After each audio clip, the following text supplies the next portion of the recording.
Sei que os problemas vão surgir, sei que provações virão,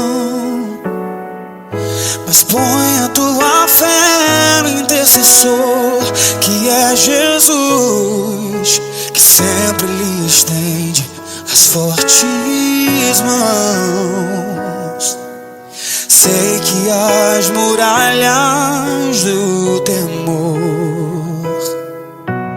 hão de intimidar teu ser, mas põe a tua fé no intercessor, que é Jesus, e as barreiras tu irás romper. Escuta. Pois não há barreiras para aquele revestido do poder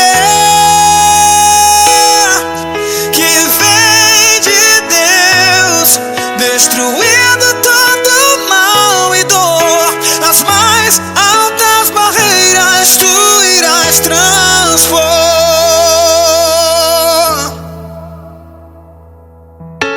Sei que não há nada nem ninguém que consiga separar um cristão de Deus e de uma vida mais além. No céu onde os temores vão cessar, é intransponível esse amor que Jesus tem pelos seus, dando livramento em plena luta, em plena dor.